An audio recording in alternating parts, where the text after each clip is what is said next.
Good morning, children. Today we are going to learn the judiciary. Objectives to trace the evolution of the judicial system. To understand the hierarchy structure of the Indian judiciary. To explain the jurisdiction of Supreme Court, High Court, and subordinate courts. To understand the need for the independent judiciary. To know the differences between civil law and criminal law. The judiciary.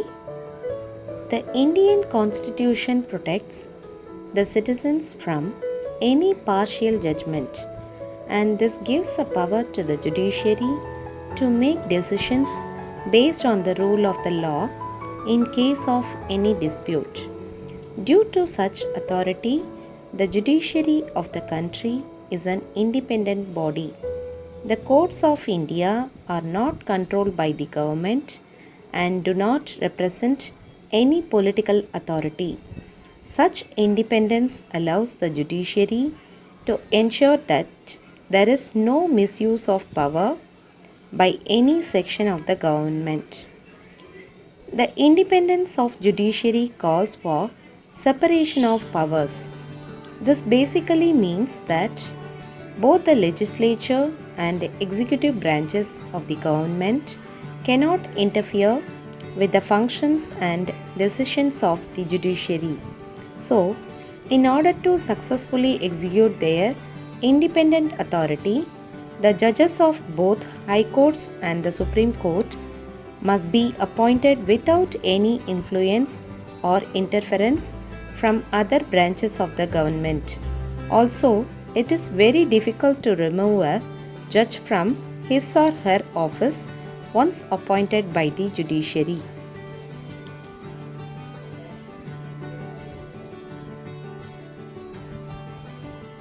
Judicial system in ancient India. Judicial institutions no clear reference to the existence of judicial organization in the Vedic period. Village elders acted as judges and punishment was awarded according to the nature of the offense in accordance with the local usages and customs. The king was the fountainhead of law and dispensed with justice. The growing and settled order of society made it impossible for the king carry out all function of judiciary. The administration of justice was entrusted to the hands of the experts. King's court was reserved for appeals and severe crimes against the state, the rest of the litigations being entrusted to various other courts. Judges, a group of 6 members of the Sabha, also acted as judges in Vedic society. Kautilya advises the king to establish a court with a bench of 3 magistrates for every 10 villages, with higher courts in the district and provinces.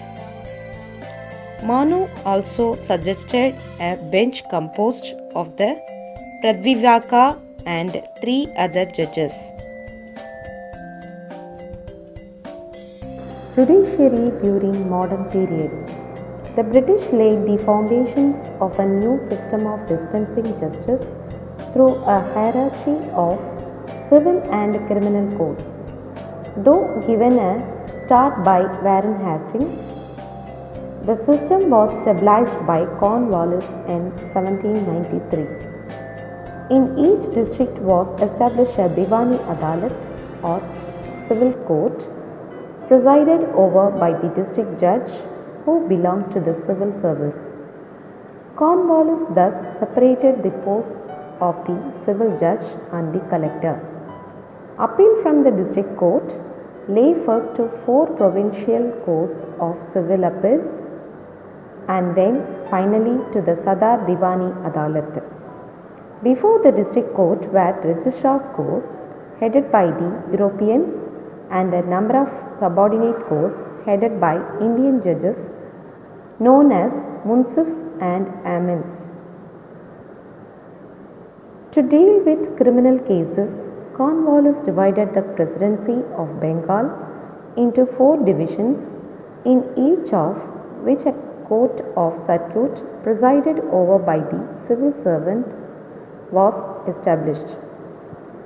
The civil courts applied the customary law that had prevailed in any area or among a section of the people since times immemorial. In 1865, high courts were established at Calcutta, Madras, and Bombay to replace the Sadar courts of district and Nizamat. The British also established a new system of laws through the processes of enactment and codification of old laws. The traditional system of justice in India had been largely based on customary law, which arose from the long tradition and practice. Though many laws were based on the Shastras and Chariot as well as on imperial authority.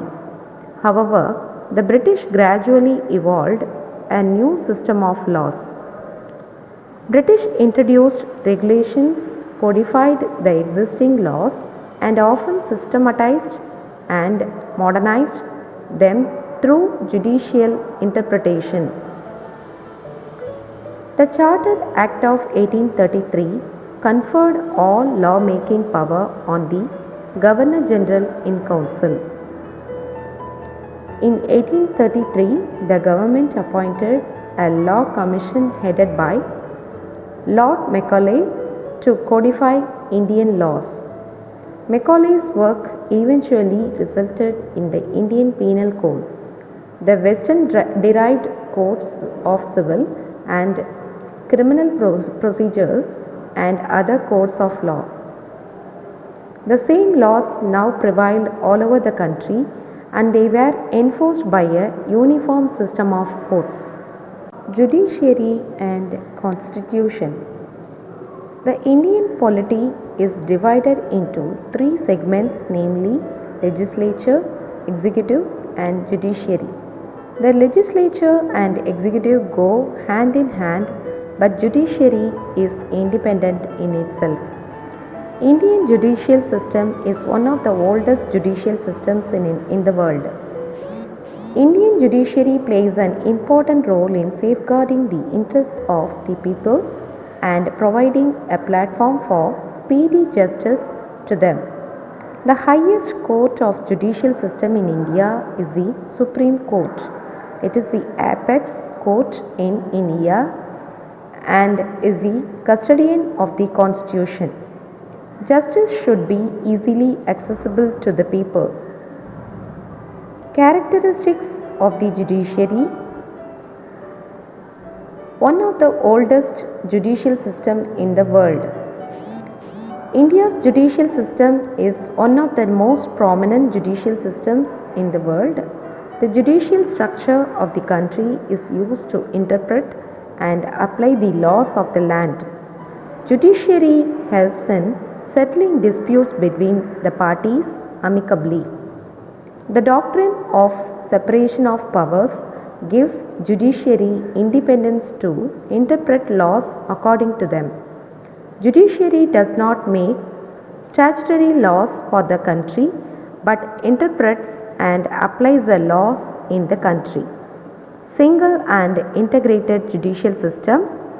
In India, there is an integrated and unique judicial system that prevails in the Constitution. Supreme Court is on the top of the integrated hierarchy. After the Supreme Court, there are the High Courts at the state level. Under the High Courts, there is a well-organized hierarchy consisting of district courts and lower courts. In India, there is one setup that enforces both the central and the state laws. India has integrated judiciary because India has a federation with a strong center where the center has more power than the state. Jurisdiction of Supreme Court.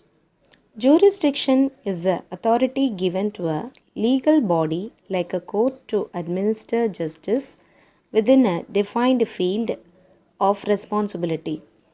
The Supreme Court in India has three types of jurisdictions: original, appellate, and advisory, as provided in the Articles 131, 133, 136, and 143, respectively. Original jurisdiction of Supreme Court. Original jurisdiction of a Supreme Court refers to a matter for which the particular court is approached first. In the case of Supreme Court in India, its original jurisdiction is covered under Article 131. Appellate jurisdiction. Under this, the Supreme Court can hear cases only when they are appealed against a High Court order. Advisory jurisdiction. Under this, the President can request the Supreme Court to offer its opinion on any issue of law or fact. Reviewed jurisdiction. This is covered under Article 137 and it gives SC the authority to review its judgments. High Courts of India. The High Courts of India are the principal civil courts of original jurisdiction in each state and union territory. However, a High Court exercises its original civil and criminal jurisdiction only if the subordinate courts are not authorized by law to try such matters for lack of pecuniary territorial jurisdiction. High courts may also enjoy original jurisdiction in certain matters if so designated specifically in a state or federal law. Basically, the work of most high courts primarily consists of appeals from lower courts and writ petitions in terms of Articles 226 and 227 of the Constitution. Writ jurisdiction is also an original jurisdiction of a high court.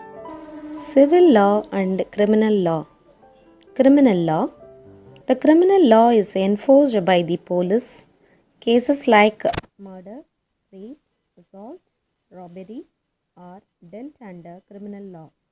Offences which are committed against any individual but are seen as being against everybody, even though it does not come under criminal law. Civil law. The civil law is law that looks at actions that are not the crime. It is a section of law dealing with disputes between organizations and individuals.